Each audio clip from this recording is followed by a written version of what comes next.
procès dans l'affaire Le procureur contre Germain Katanga et Mathieu Ngudjolo Tchoui se poursuit devant la Cour pénale internationale, à La Haye, avec l'audition des témoins cités par l'équipe de défense de Mathieu Ngudjolo Tchoui. Messieurs Germain Katanga et Mathieu Ngudjolo Tchoui sont accusés de 3 chefs de crimes contre l'humanité et de 7 chefs de crimes de guerre prétendument commis en février 2003 lors d'une attaque menée par leur milice contre le village de Bogoro dans le district de l'Ituri en République démocratique du Congo. Leur procès s'est ouvert le 24 novembre 2009 devant la chambre de première instance 2 de la Cour et le bureau du procureur a terminé la présentation de ses moyens de preuve à la fin 2010. M. Ngabou Mandro Emmanuel, 4e témoin cité par l'équipe de défense de Mathieu Ngudjolo Tchoui, a commencé sa déposition le 26 août 2011. L'interrogatoire principal du témoin, par l'équipe de défense de Mathieu Ngudjolo, s'est étendu jusqu'au 1er septembre et a été suivi d'un interrogatoire par l'équipe de défense de Germain Katanga, puis du contre-interrogatoire mené par l'accusation. Dans sa déposition, le témoin a déclaré avoir été le chef du groupement Bédou Edzekere de 2001 à 2005. Il a notamment évoqué la situation sécuritaire dans le groupement à l'époque des faits et est également revenu sur une visite du procureur de la CPI à Zoumbé, qui était d'après ses déclarations la localité centrale du groupement. Au cours de la semaine du 5 septembre 2011, Eric MacDonald, premier substitut du procureur, a achevé le contre-interrogatoire du témoin en lui demandant de revenir sur plusieurs éléments de son témoignage. La Chambre, représentée par M. le juge Bruno Cotte, juge président, a également demandé des précisions au témoin. Je lui ai expliqué, lui, Monsieur le procureur, je lui ai dit, les gens qui sont ici devant vous peuvent vous affirmer que Mathieu Ngudjolo n'était pas à Bogoro, et je le dis devant le bon Dieu.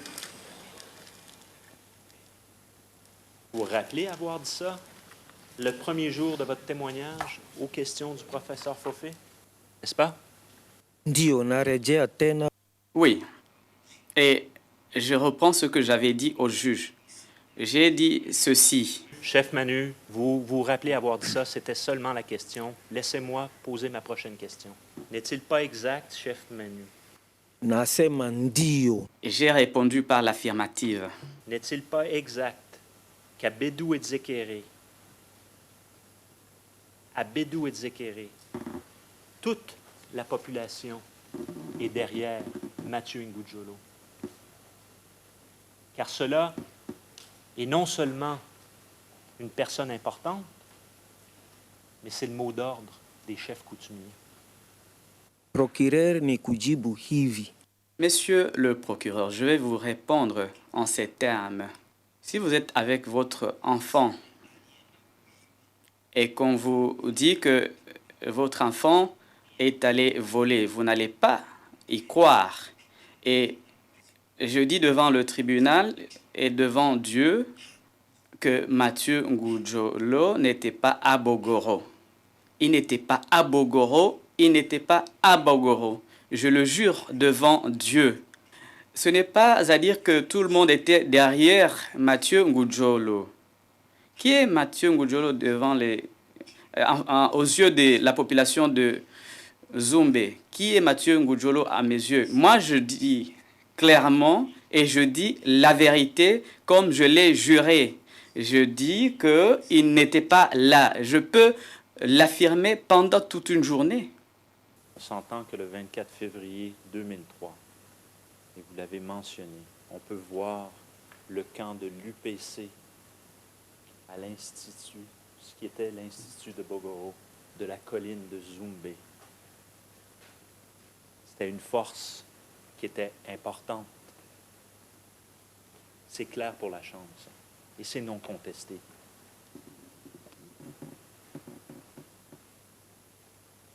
Qui a délogé cette force de l'UPC? Je commence par ce que vous avez dit. Vous avez dit qu'à partir de Zoumbé, on peut voir Bogoro. Et vous parlez de la date du 24. J'ai déjà dit qu'au jour du 24, il y avait du brouillard. Alors vous me demandez qui a délogé ces éléments-là. Je dis bien qu'il y avait des Ngiti à Bogoro. Je ne me trouvais pas à Bogoro. Je n'ai pas vu ce qui s'est passé, mais je sais que ce sont les Ngiti qui sont arrivés à Bogoro. Chef Manu, n'est-il pas exact que les Lendu de Bédou et Zekere, que les Ngiti de Walendu Bindi avaient un intérêt commun, clair, de libérer Bogoro, vous faisait souffrir, non seulement au niveau de la survie de tous les jours, mais également vous, à Bédou et Zekere, qui vous attaquaient, tout comme Bounia, Mandro, Chomia, Kasseni. Intérêt et groupement Bédou et Zekere. S'agissant de l'intérêt du groupement Bédou et Zekere, c'était l'ouverture de l'accès à Bounia, parce que nous allions avoir accès au sel et aux vivres, ainsi qu'à l'huile de cuisson. Et à Bogoro, qu'est-ce que vous allez y trouver? Les Ema ne cultivent pas. On a la nourriture à partir de Geti. Même aujourd'hui, on peut amener des bananes à Bogoro, mais les Ema ne cultivent pas. On a la nourriture de Geti. On avait donc besoin que Bounia soit accessible pour pouvoir avoir du sel, de l'huile de cuisson et d'autres vivres. On n'a pas demandé à ce que Bogoro soit libéré. Cela n'était pas dans notre intention.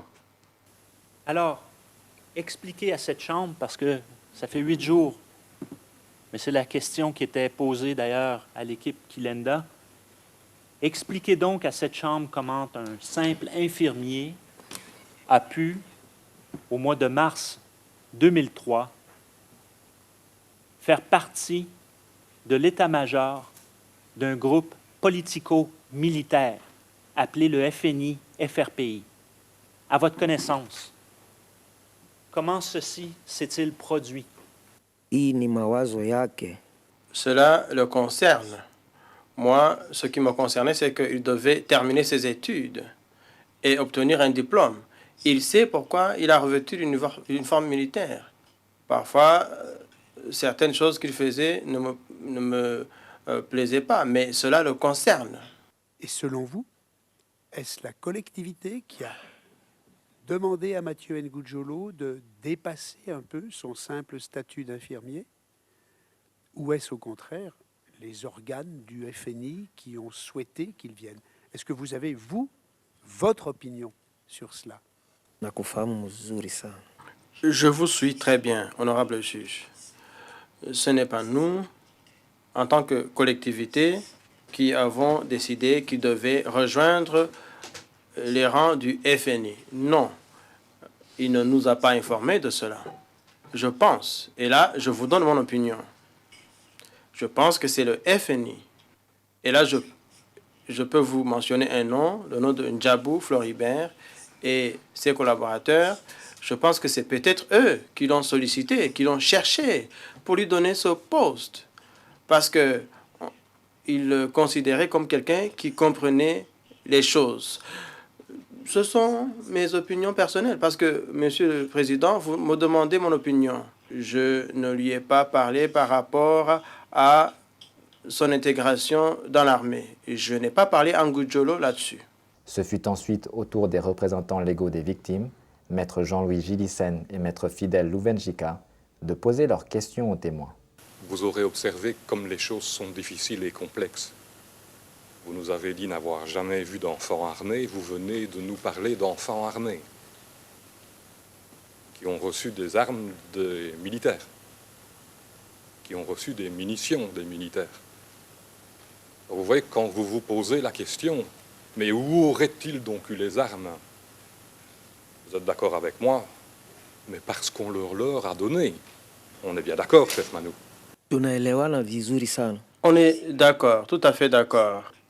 Je ne pouvais pas en parler parce que ce phénomène n'a pas eu lieu lorsque j'étais chef. C'est le gouvernement qui a permis que cela se fasse.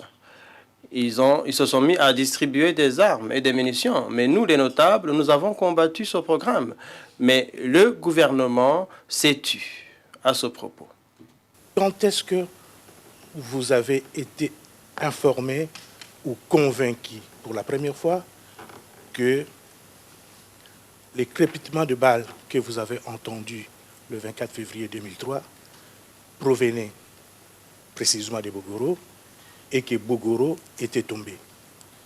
Est-ce que vous avez une idée de quand est-ce que vous avez été convaincu de cela pour la première fois? Mbele ya safari yangu ya Loga, Avant mon voyage à Loga, il y a un sage dont j'ai ignoré le nom qui m'avait dit que les crépitements des balles venaient de Bogoro et que les gens se battaient à Bogoro. Je me suis dit que c'est leur affaire. Je suis parti, je suis allé prendre le chef Loga parce que je ne suis pas resté longtemps à Zumbe.